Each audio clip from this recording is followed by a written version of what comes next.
Today, we're here to talk about various cults in New York State.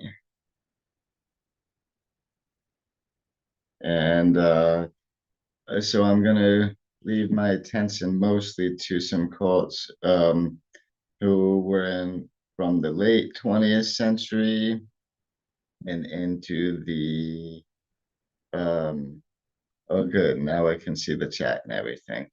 So,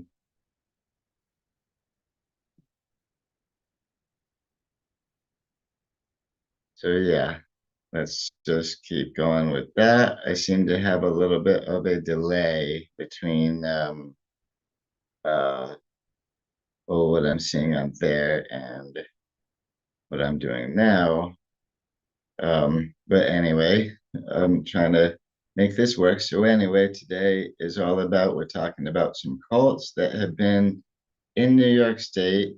Um, and I'm gonna focus on ones from since the 70s, 80s, 90s, and in the 21st century as well. And so, as you can probably see from the slide I'm going to share, I eventually will get around to talking about Scientology, which does exist in New York State in a couple of different places. Um, but I'm not going to really focus on Scientology so much. I am,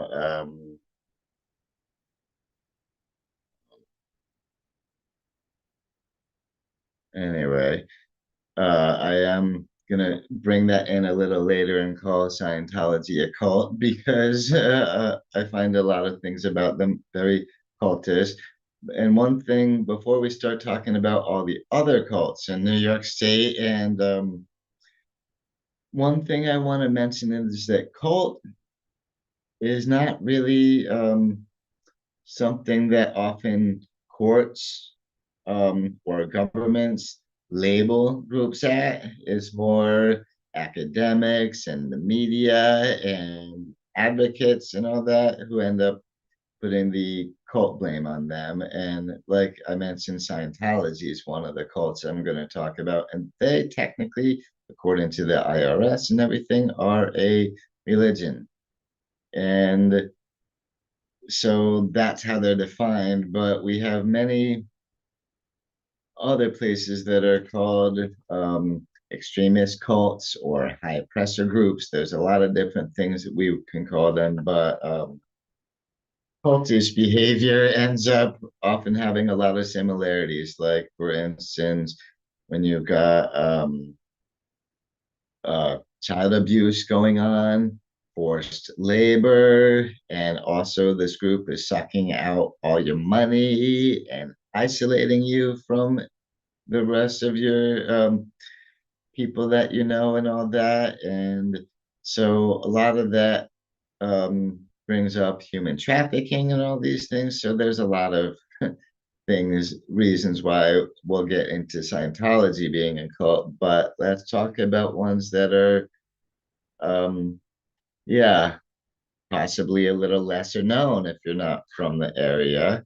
And for example, there is the 12 tribes. And this was a group, they pretty much got started. They were big starting up, I think, in the 70s. And I think originally they came from Chattanooga, Tennessee. And eventually in the late 70s, they moved to uh, Island Pond, Vermont, which is a lot nearer to us in New York State because we border right on Vermont, you know. And then, of course, they have moved into New York State and all that. And so, uh, why should we really worry about them? Well, for one, they do consider themselves a religious movement, a new religious movement, and they seem to see themselves as believing in a lot of teachings of a Messianic Judaism, and but a lot of people from the outside would probably label them a Christian fundamentalist group. And like I said, um, we often think of them as a cult. There's a lot of, well, communal living going on. That's one thing we see in a lot of cults, even ones describing themselves as religions. And so, what have been some of the controversies of them? And of course, uh, the 70s and the 80s too, and they still exist to this day. This group still exists to this day.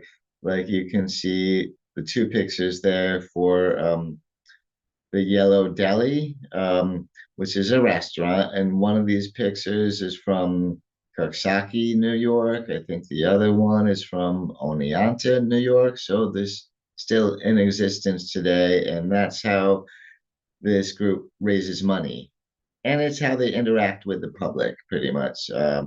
And they have other business ventures, but in upstate New York, the Yellow Deli is one thing that we can really think of. And this group has gotten in trouble with, well, with the Board of Labor for one, for violating child labor laws and other labor practices. And that does bring me to another place in New York, Cambridge, New York. And in Cambridge, New York, which is, I'm in Albany, of course. So this is northeast to me. It's sort of, yeah, as far north as Saratoga. So you're sort of getting out of the Capital District and into the Adirondacks at that point, but it's east. It's a lot closer to Vermont. Um, and their Common Sense Farm and Common Sense Farm Store, they got in trouble for child labor laws and bad labor practices by the New York State Board of Labor.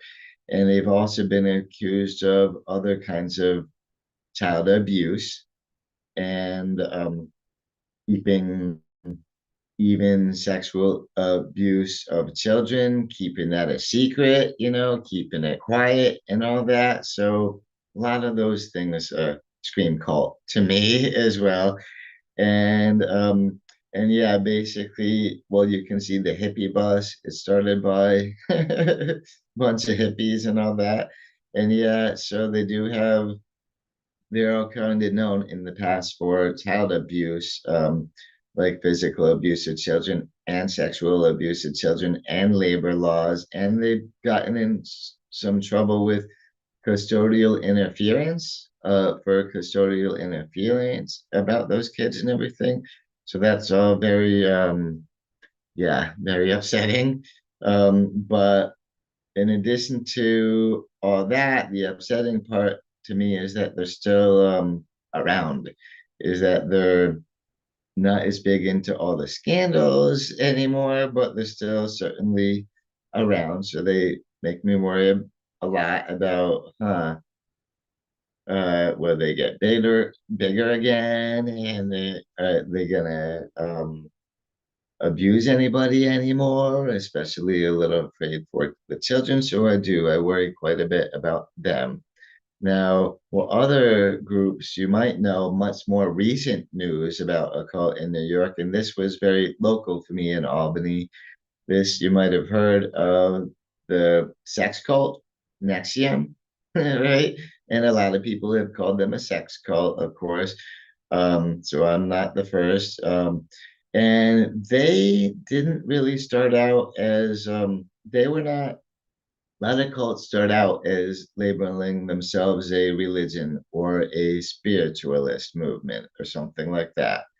And now that um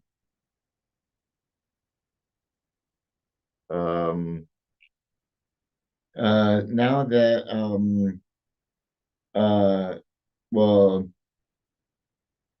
yeah, sorry, I lost my train of thought. I was just looking at the YouTube stuff again.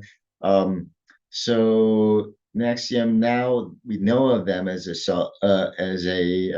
sex cult, and they had a, well, multi-level scheme as far as making their money. They really started out though as a self-improvement way, a way to do self-improvement. And lots of cults do start out that way. They start either as a religion or as some self-improvement help, or sometimes a little bit of both. And I refer you again to Scientology for that. And let's see. I'm gonna see if I can participate in the um, chat.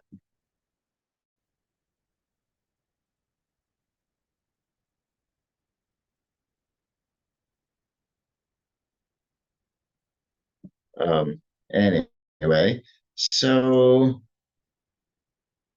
so Nexium again. They started out as self-help, and this was in Colony, New York, which is just a suburb of Albany. And yeah, I do wonder why cults seem to be gravitating towards the suburbs of Albany. But anyway, and so they really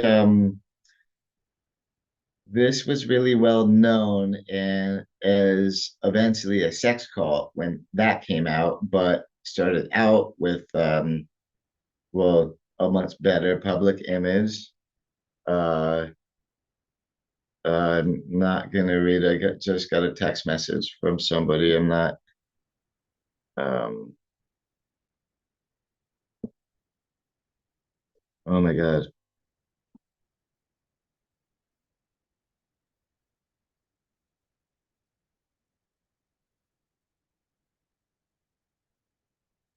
Okay. Sorry, that's somebody asking if they should join me.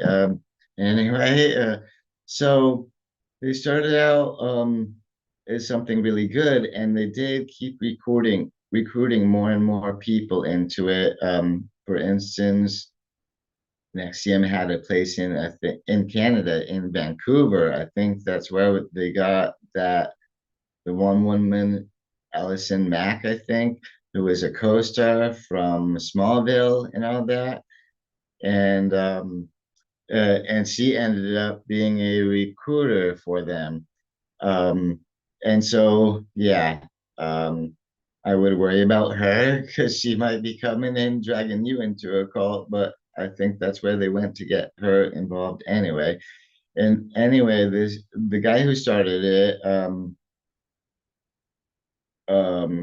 Rayner, who's the image you see in the middle of this, he got sentenced to, I do believe, 120 years in prison. So that guy is never, I'm not sure if he's ever eligible for parole, but he certainly won't be alive anymore if that date ever comes up. And the picture of the woman you can see in the corner was his a co-founder of Nexium with him. She also got sentenced to prison. And how did it get to be known as a sex cult?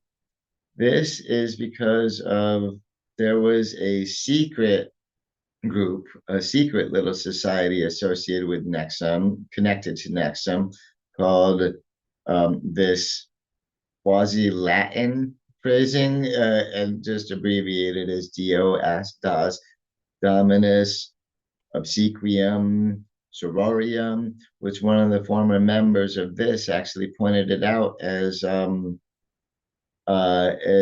she said, oh, it meant uh, master of enslaved women or something like that. Master of slave woman.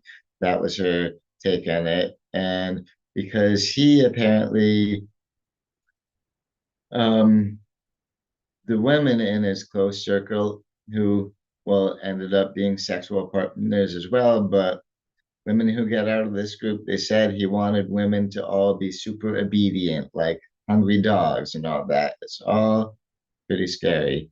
Anyway, and and yeah, so he's in prison for a really long time, and so is his co-founder, and some other people have been taken down. But this guy had the goods on a lot of the better known people, politicians with power and celebrities with power. Like he had dossiers on Governor Spitzer. Elliot Spitzer was governor at the time, and David Suarez, who was the Albany County DA at the time, and Chuck Schumer, who still is a senator in New York. So he had the goods on a lot of people. And Nexium existed in Canada and Mexico and the US, although headquartered right here in the Capital District near Colony. And it's all a little scary that all happened so close, but he had financing from other places too. Like one of his big funders in Mexico was a what do they call that? Some kind of investor anyway, in Mexico. And he was actually the son of a former president of Mexico as well. So again, people who were super high up and all that, very, very scary. And luckily, at least he's in prison, and so is the co-founder. But sure, all the former members and are still trying to get over a lot of the trauma from being in that sex cult. And so also, as per usual with a lot of cults, he sucked a lot of people's money out of them as well, along with freedom and all that. But that's yeah, let's I'm a little yeah, wanting to move on to other things, other places that have been called cults in New York State. And these, not all of them are actually cultish in the sense that they don't all have the charming leader that you expect from a cult and all that, but they have at least been labeled as quite extremist sects uh, from the New York State area. And most of them are going to be from New York City, for instance, offshoots from Black Hebrew Israelite, from that religious movement, such as the Israel United in Christ and House of Israel and other so called churches. And these ones, yeah, they got in, well, they have been called cultists and gotten in some in some darn trouble, public relations trouble, and everything like that. And but they're not the only ones in New York. Such as, for instance, you have the Ganas, a group from Staten Island, and that is from the Spanish word ganas. And uh, anyway, thank you, Ben. And thank you, Henry, for being here. And that's a good suggestion for what podcast to check out. Anyway, but like I was saying, Ganas, from Staten Island, um, they got started there anyway, and they are still there as far as I can tell. Actually, they're still active today, but they were founded way back in 1979, and they're a communal, like an intentional community kind of place. And so they're locally anecdotally cited as being cult like because of their social bonds and their tiered, um, inegalitarian tiered memberships that they do. So it costs money, but anyway, they still active in, I think, spread living over 7 large residences in the North Shore of Long Island. So they're still a group to watch out for, at least according to locals who are saying lots of bad things about them on Reddit. Absolutely.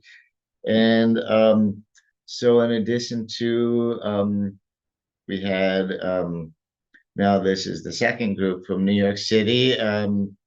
Because of course Staten Island is part of it. And now a third group to add to that is actually from a little upstate. This is one of the groups from outside the city. And this would be people supporting the Falun Gong, Shenyun areas. In Falun Gong, that's a considered a um, well, philosophical and spiritualist practice and all that. And Shenyun, that's more the performing arts side of things. But they have this, they're often seen as very cult-like because their World War, the headquarters is a compound in so-called upstate New York, although where they are is in, well, in Deer Park anyway. And it's more than 400 acres of the compound. And you know who does consider them a cult, not just addition to some people who have or are former members and left it, but also the Chinese government. They consider them a cult, although who believes what the Chinese government says? Anyway, and they have been former members who were at that camp. They have alleged forced labor and super harsh conditions within the company. So all that is very cult-like to me. And even the New York Times and other papers, other big media outlets reported it to be kind of cult-like. And yeah, we're worrying about the labor practices, and that's one thing that a lot of cults end up having in common. And this is also yeah, the child, the problems with what happens with children in a lot of these cults who is something that comes up when the next one, which is a group out in New York City, the Church of Bible Understanding. And so they reached at their peak, they in the 70s and 80s, I think they peaked at like 10,000 members in 110 communes. So again, communal living, and that yeah, that to me is screams cult as well. And they were first known as the Forever Family. So that too makes me wonder a little bit. And so they're a communal organization who teach evangelical Christianity mostly. And the big thing that got them into headlines and being called very bad is they were known for they had some Haitian orphanages. So they had some orphanages, and in Haiti specifically, one of them actually burned down to the ground. So all the 15 kids inside died from that. And they were also known, their orphanages were known for having really dirty, unsanitary conditions. And luckily, they're not as big of a thing anymore because the leader died a few years back in 2018. So that's, I guess, good. We don't have to worry about them as much anymore, but they are certainly um, still around, and they just changed their sort of focus and what they do, but they're still around, but they're just not in the press anymore. So I do still worry about them a little bit. And they're sort of hidden in different church names as well. So I do worry about them. But the biggest call I wanted to talk about today is Scientology, of course. And um, those are good comments here too from Henry. And it's nice now you're number one on the leaderboard. Good for you. And so Scientology, some people don't really know we have a Scientology problem right here in New York State, although some people do about know that it exists in New York City because that's the picture we're looking at is the Church of Scientology of New York is the picture there. And in New York, they also have the Church of Scientology Celebrity Center, which you might already know about, the one in LA. And for some reason, Scientology has always, well, L. Ron Hubbard, way back then, the guy who created this cult out of nowhere, only, in my opinion, to make himself super rich. Um, but he is always decided to grab in big celebrities to help bring other people into it, and that seems to have worked out fairly well for them. Although everybody seems to think of Tom Cruise as just a weirdo because of all his associations with Scientology these days, but still, um, you have the celebrity center there, and as you might know, in New York City, we've got a lot of celebrities and a lot of artists, a lot of people who are, well, celebrity from being in the art scene and all that too.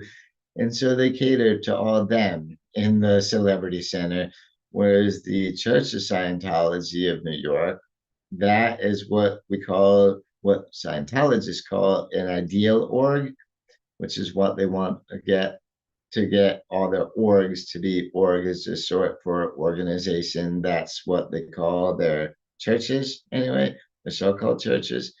Um, and so you can very much do, I'm sure, since they're an ideal org, they probably offer auditing and all these courses you can take in Scientology, and that would be all so-called religious behaviors. And I'm sure they have plenty of staff working there for uh, indentured servant wages, pretty much. And that's one way that we know it's probably a cult, because they get around labor laws by calling all their staff members and all their organizations and the Sea Org, this big space navy. They call them all religious volunteers to avoid having to pay them more than $1 an hour at the end of the week. But yeah, so it's pretty damn bad, and it's a problem not just in New York City. This is a problem in other places in New York State as well. For instance, we got in Buffalo, they have their own ideal org of the Church of Scientology. And so again, they're trying to recruit people into Buffalo. And this is a cult where um, to make it halfway up to the bridge to total freedom to OT level 7 or 8, and we'll talk a little more about that later, you're probably going to give them hundreds of thousands of dollars. You go to a church for help, they say, oh, we'll give you a free personality test, and they'll spell out what your problems are. Um, and then they'll get you paying them for courses. And that's not very church like. Oh, yeah, we can help you out, but you got to pay us, give us a lot of your money before you're worthy of our help. Anyway, and so that worries me that there is a Church of Scientology in Buffalo as well. And possibly the most concerning part for me, of course, living in Albany, is that the Church of Scientology has a mission in Albany. And the mission is not as big as an org, and it's privately funded, but still you're talking about a place who's trying to recruit people into Scientology. So the Church of Scientology mission of Albany is here to serve the capital district. Well, serve in a way that's pretty pretty ugly. And so it's gonna be, yeah, a little ugly in New York, because indeed Scientology is here, very much in here. And I'd like to get into some more of the reasons why I think they are a cult. And that brings me, I think I'd like to use a different slideshow that I made for a video I did about a year and a half ago when my channel was pretty brand new. Um, Called the ABCs of Scientology. And this was, I do watch a lot of anti Scientology content on YouTube. And so for me, I was watching it for a long time before I figured out all the damn jargon that they use, because a lot of the anti Scientology creators are actually former Scientologists, and they still do speak using some of that jargon, especially when they're talking about Scientology, and two other Scientologists. But like I said, auditing is a thing for them, and that's as you can see, that's the e-meter, that device.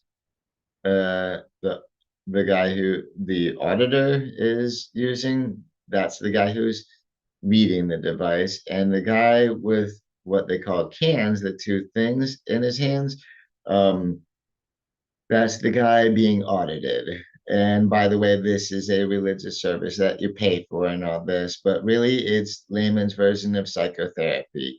And I think that's probably why L. Ron Hubbard was so against psychiatry and psychology and all those, because they were competition for him.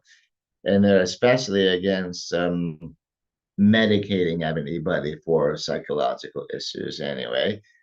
And so I don't want to go the whole uh, thing about explaining what their religion is and what they believe, because that's not really how you judge whether something's a cult or not. If you find their religious beliefs reasonable or logical or anything, that's really not what I do. My little cat is coming to join me anyway. It's because religions aren't about science or logic, they're about faith, right? And so I'm not replying to any text messages for the rest of this whole live stream. So I will just yeah, let anyone that comes in go to just be marked at red, and I'll get to it later. But anyway, so the auditing comes from Dianetics. It's Dianetic auditing. And again, L. Ron Hubbard wrote this book in 1950 and ended up expanding that whole thing into a whole damn religion. And he once mentioned about a way to get rich would be to start a religion. And there you go. Like I said, I think for him, this was just a money grabbing scheme. And, and why is auditing really important? Uh, let's go back to the bridge to total freedom. That's part of how you get there. On the one end, we've got public, Scientology public, and you got field staff members who are going to recruit people by offering them books and offer often a personality test and all that. And then, okay, we can help fix all these things that we're telling you are wrong with your personality. And then you get into the centers and the offices. And so you're doing some auditing, doing lower level courses. All this is costing you money, by the way. And then get in the central orgs up to level 4. And this is an old map. This is very outdated. St. Hill, that I do believe is what the ideal orgs are based around. They all want to get St. Hill size. And so they had special courses and all that. And then you have to be at an advanced org to do the upper level OT things. And OT is for operating Thetan level, because inside of all of us, like we kind of are the Thetan. This is not the body Thetans things that was explained on that episode of South Park. You might see, but they believe that people that we are immortal beings. Well, we have this Thetan inside us who is an immortal being, and this, the body we're wearing, this is just a sack of muscle. It's just a meat sack, which we would dump the body. If you call dumping the body, that's dying. So you can go ahead and get reincarnated, because they don't believe in an afterlife so much, heaven or hell or anything. They believe more reincarnation uh, or immortality, I guess. And so anyway, like I said earlier, to get all the way through even your upper level OT classes, the upper OT levels, you will have spent hundreds of thousands of dollars. And that's just not just my opinion, that's by many, many accounts of people who have gotten out of it as well. And so beyond that, how are we going to get to oh, C is for cult. I wanted to mention that too. That picture you're looking of is of the ideal org in Paris, France, right? Which they did this totally as a publicity stunt. They opened this big ideal org thing right as Paris was about to host the Summer Olympics. And so that was a lot of good PR for them. But why do I have a picture of something in France when I say she is for cult? Is that because sometimes in some languages, the word cult and the word sect are the same word, like in French, sect. And that's what the French government considers Scientology to be pretty much a cult or an extremist sect, high pressure group that, yeah, they don't really like them. And same goes for, I think, Germany as well. They're considered that way. Even in the UK, they consider them high pressure group, and they have used the word evil to describe them as well. So there's a lot of cultist stuff going on. And let me see any more chats. Um, okay, yeah. And good comment, Sunshine. The John Travolta, Presley women, and Scientology situation is wild. Yeah, I agree totally. Um, and so let's move on to the e-meter again. That's part of the Dianetic auditing that they would use.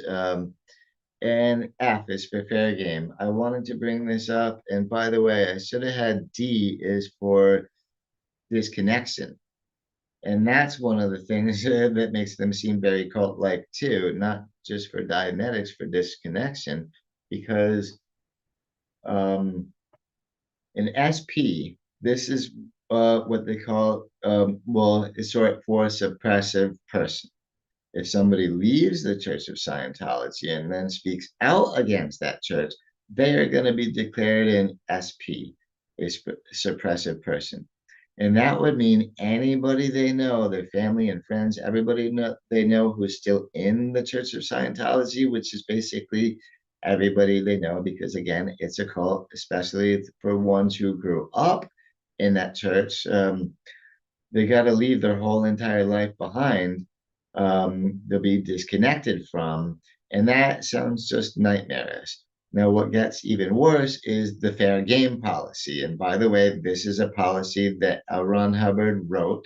And so his writings are considered scripture. That's things that Scientologists are supposed to obey and believe in. And all of this makes me scared to think that he called NESP is considered fair game. And so, and that means that an SP may be deprived of property or injured or by any means by any Scientologist without the Scientologist getting in trouble at all. And SPs, again, they can be tricked, sued, or lied to, or even destroyed. So this is really about not just stalking, but destroying the lives of anybody who is outside the church, who is not within the fold. And that's something that we saw the same thing going from uh, Nexium and other groups have decided they don't let people go too easily. They want you to keep you in the fold and nice and subservient and obedient and all that.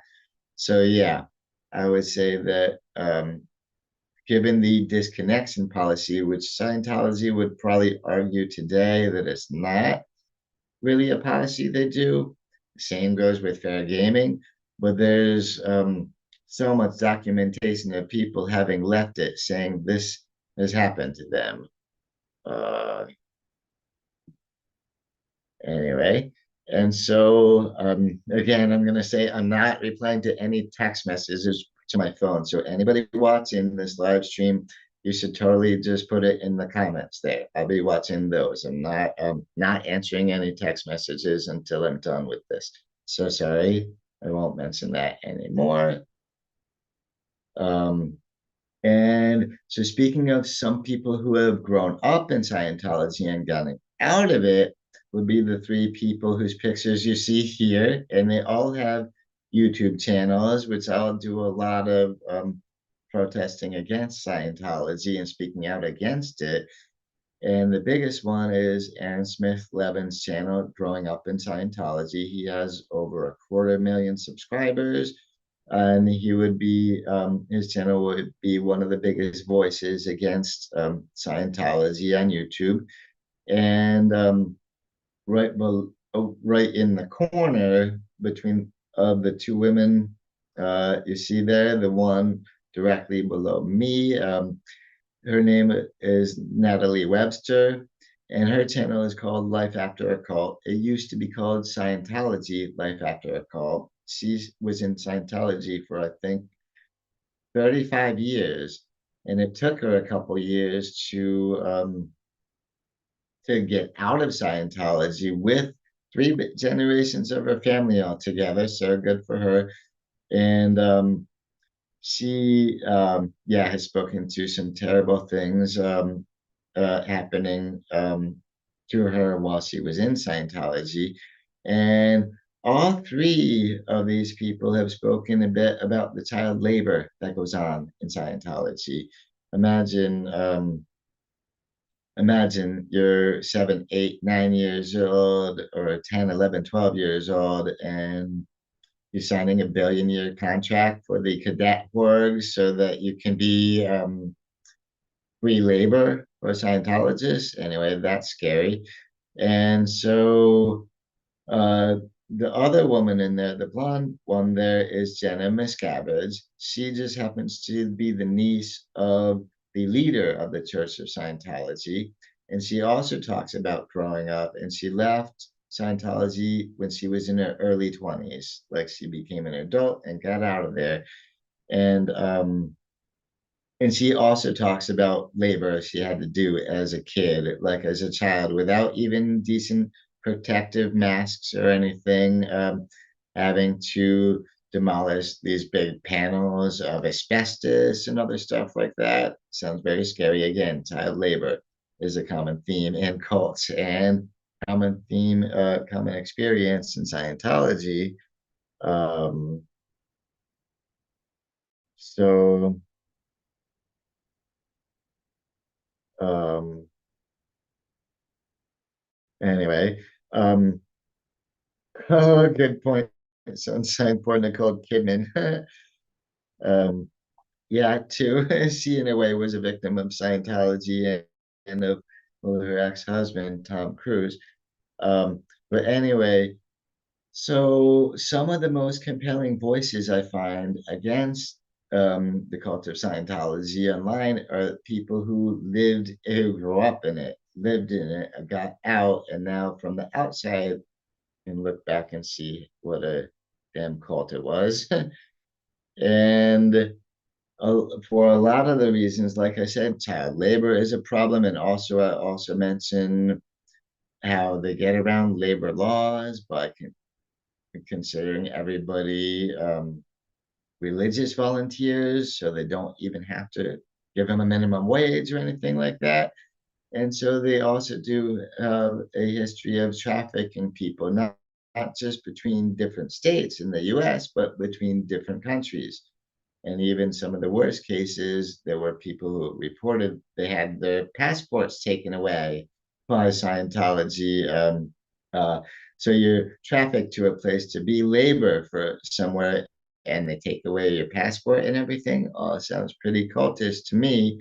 And I think good point about the child labor and human trafficking, and even child trafficking is brought up in this um, legal case that I have cited down here. It's there are a group um, of people who sued the Church of Scientology, and this text is all going to be very small, so I will try to just read it aloud for you. And what the lawyer says is our clients were subjected to systematic indoctrination and manipulation that normalizes extremely abusive treatment.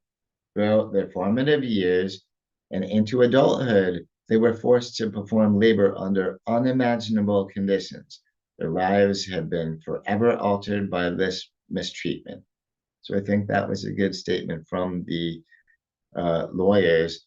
And starting out with Scientology, you know, takes kids and grooms them for a lifetime of servitude.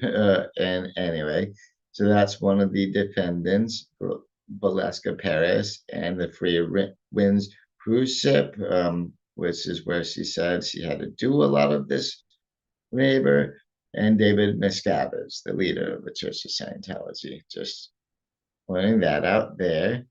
And um, again, we are immortal because that Phaeton living inside us is going to be reincarnated and reincarnated over and over again, according to their religion.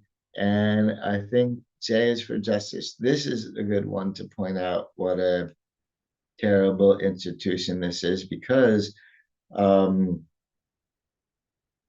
this is about justice for Danny Masterson and his victims and all that. Because what happened was, you probably know this. I mean, in 2003, Danny Masterson was convicted, sentenced to super long time in prison. Actually, I think it was two 15-year to life sentences. Um, and they're to be conserved consecutively. So he's not just doing both of them at the same time. Anyway, but that was no thanks at all to the Church of Scientology, because in fact, his victims first came to the church to complain about this, and they sort of covered it up. Um, uh, Danny Masterson, still from prison these days, as far as I know, is a Scientologist in good standing. So guess what? Drugging and sexually assaulting people doesn't get you expelled, doesn't get you kicked out of Scientology. Now, ironically, the women, his victims, actually going to the police about this, that did get them declared SPs, kicked out of the Church of Scientology, treated as fair game. So Scientology was covering all this up because it's a rule of theirs that you cannot report a Scientologist to the authorities. I mean, the authorities outside the church, because then that would prevent that person from um, practicing Scientology and whatnot. So you can drug and rape women. That doesn't get you kicked out. But if you're a woman that happened to and you go to report him to the police, that gets you kicked out and gets you turned fair gamed and all that. Anyway, it's pretty disgusting.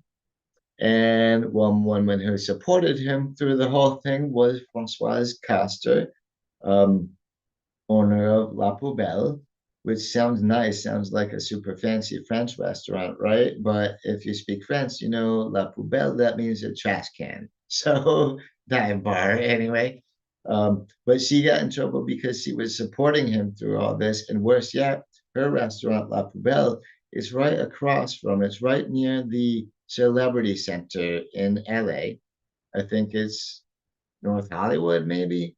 But anyway, um, and there were lots of protests going on right outside there, outside a restaurant, because she was supportive of Danny Masterson during his trial the whole time. And not just that, her restaurant there, La Poubelle, was a place that some of his victims got drugged so that he could go, yeah, anyway, sexually assault them afterwards. And so, and she is went in public and is on the record having said something like that she doesn't care about this going on in her restaurant because because that kind of thing happens to women all the time. I mean, imagine that. So anyway, I think she's a terrible, terrible person, and she's the one in the picture on the bottom, the woman who is the closest to us, the tallest looking one. Anyway, yeah, she got dragged down, and um, she's been a supporter of the Scientology church. But yeah, so she was all the while um, not only not helping the victims, but really even after knowing what he did and all that, supporting Danny Masterson. So yeah, that's just anyway. Screams just run away. Um, and another thing that brought the cult nature of the Church of Scientology to everybody's mind was the Remini show, the Remini Scientology and the Aftermath. It was on just for a couple of years, but it was yeah, brought a lot of the stories to light of um, victims of Scientology. And ironically, her co-host there, Michael J. Render, he once upon a time ran OSA, um, and so uh, that seemed to be a noble thing for him to do because who is OSA for Scientology? That's the Office of Special Affairs. And for Scientology, they serve as kind of like the Department of Justice. They investigate everything, and they're all the lawyers for Scientology. And so they're kind of like investigating and even allowing for some crimes such as human trafficking and labor law violations, elder abuse, child abuse, and even they would cover up these crimes. They would help cover up these crimes, like even uh, pedophilia and things like that. Like, really. So, anyway, that's what he was doing in Scientology. He was the head of OSA, so one of the highest ranking people in Scientology. So, that seemed like he was doing such a noble thing to do the show with her. Um, but not everybody has such a great opinion of him because a lot of people, are still traumatized by what he did while he was inside and other things. But anyway, sadly, I think yesterday was the 1 year anniversary of his death. But Leah Remini still today considered a suppressive person by Scientology and still things in a court battle with them and everything. But she is an example of how Scientology was all about recruiting the biggest celebrities they could and how and treating them nicely and all that. But yeah, so it screams a cult as well, since you have a whole department there, the Office of Special Affairs, who's going to be letting you get away with these crimes that are being committed against your very members, while you're all sucking their money dry and everything, and isolating them.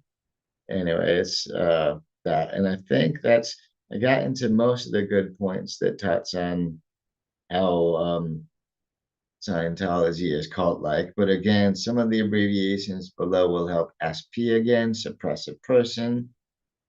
That's someone who speaks out against them, especially if they left the church first and then speak out against them. And PTS, if somebody leaves the Church of Scientology, they're not always just boom jump to be SP to be declared SP. A lot of times they're declared PTS, potential trouble sorts, which would probably prompt people being directed to disconnect from you. Anyway, just saying that. And so this is most of the stuff that screams to why they're cultists, but I think P is for pull it in. That's imagine you are one of Danny Masterson's victims, and then you go to people in Scientology and they start blaming you, like, what did you do to pull this in? To pull something in, that's basically victim blaming, pretty much. And so that's yeah, an ugly, ugly thing, but it's amazing that they would let the perpetrator of such a terrible crime get away with it, but blame the victims anyway. And oh yeah, South Park. By the way, if you've never seen season 9, episode 12 of South Park, Trapped in the Closet, highly recommended because it teaches the public a lot of the crazier upper OT level things that Scientologists believe. I think it's stuff from OT3, which should be confidential, shouldn't be shared or anything. But they do basically Stan, the main character from South Park. Scientology ends up believing that he is the reincarnation of L. Ron Hubbard and all this, and well, hijinks ensue and whatnot. And Trapped in the Closet is a weird reference, possibly poking fun um, at John Travolta's sexual orientation, possibly. But the weird thing was that I think Tom Cruise was the one trapped in the closet, and then I think R. Kelly actually went in with him. Anyway, good episode. I highly recommend it, and it will not leave you feeling very nice about Scientology anyway. And it does highlight how litigious they are as well. And I think Um, oh, B is for victimization. Again, I put this one in here because it's very, uh, they blame the victims for this. And some of Denny Masterson's victims were actually some of his ex-girlfriends. So that's all even worse. I won't even go too much in that. But if you do want to see decent YouTube channel, which is going to help uh, explain, will point out a lot more of why Scientology is a cult. You could go to any of the three channels earlier, Growing Up in Scientology, or Life After a Cult, or even just Jen and Miscavige. But I also suggest you go look at, oh, that is from the episode of South Park, by the way. This Xeno, he was then intergalactic lord. Anyway, it's a long story. I won't get into that. But William Good's channel, um, Scientology Audit Streets LA, he is a great channel to watch because he's constantly protesting Scientology. He's often in LA outside of their recruiting center warning people, oh, don't go in there. That's a cult, about Scientology and all that. So, although when I made this video a year and a half ago, he had a lot less subscribers than he does now. Now he has, I think, 390,000 subscribers. I just checked earlier today. Um, Pretty amazing. Um, so if you do want to see somebody deterring people from going into the Scientology recruiting center in LA, yeah, watch his channel. And also, if you want to see somebody pointing out all the um, what shenanigans going on with how many LAPD officers seem to be in cahoots with the Church of Scientology. It's a good channel to check out for that too. Anyway, very, very scary. So that is, yeah, that's, I think, all the stuff I wanted to point out that uh, scream why Scientology is a cult. But again, technically, according to our IRS and our federal government, and that they are a religion. They got the tax exempt status back in 1993, so they're considered a religion now and whatnot. But still, by all accounts, they're a cult. They're a really, really big international human trafficking, family destroying cult, pretty much. And I refer you back to the disconnection policy I was talking about earlier. Oh well.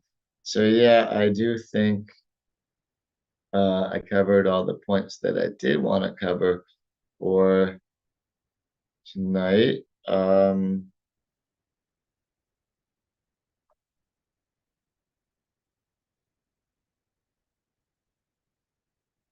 And again, Scientology is a cult that's right here in New York State, in New York City, in Albany, in Buffalo, all three of them. Um,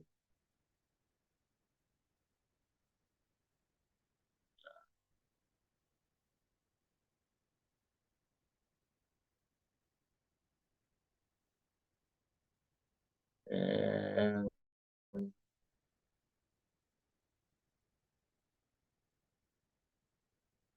again, just want to go back to Scientology is not the only cult we have to worry about in New York because a couple of the ones I mentioned are still active. So it says the 12 tribes. And again, I know they have yellow delis in Coxsackie, New York, and moving towards central New York, they've also got one in Oneonta. And in Western New York, about half an hour south of Buffalo in Hamburg, there's one there. And oh, in Cambridge, New York, the Common Sense Farm, um, or at least the farm store anyway, got in trouble for labor law issues related to child labor. And I do worry about these guys because they have been associated with lots of child abuse and child custodial issues, legal custodial issues like isolating. I was so worried about them. And Nexium, luckily, the people in charge of this have been put in prison, but who knows whatever little offshoots might have come from them because they had some anyway, they had some pretty rich and powerful people involved with that. And we have plenty of extremist sects, some of which are still active in New York today. I just wanted to, yeah, point out all that stuff. And so, yeah, I guess that's going to be good for my live stream tonight. And before I wrap it up, I'd like to see if there's any more contents that I want to react to. Sunshine says it was probably smart of Leah Remini to make the show for her own safety. Her speaking publicly makes it harder for them to silence her without everyone noticing or looking to them if she disappeared. That's a good point. And she was fair gamed. And it went beyond stalking. Like when they fair game people, there have been plenty of reports of pets killed, and all that. And they will start like terrible websites accusing you of the worst kinds of things and all that. So, yeah, it's important for Leah Remini to do all this super out in the open so that we know exactly who to look at if anything gets wrong with her. And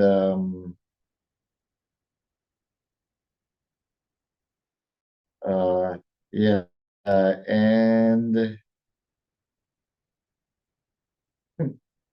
uh, and oh, Henry, good point. That was a depressing evening, Lou, but informative. I would agree. I would agree.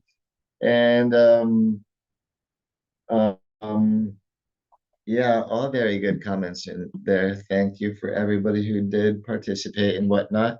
And so I am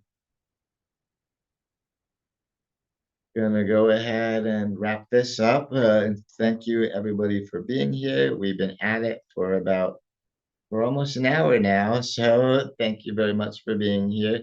And I will see you again for my next live stream, which is going to be on Friday, and I think I'm gonna upload a video in the meantime, but next live stream on Friday night at 8:30, and that is New York time, so Eastern Standard Time. And so thanks again for being here, and please, um, yeah, do remember to give this video a thumbs up. I would appreciate that so much. And if you support what I do, please make sure you subscribe to the channel. It's free and easy, and it would help me out so much. So thanks again.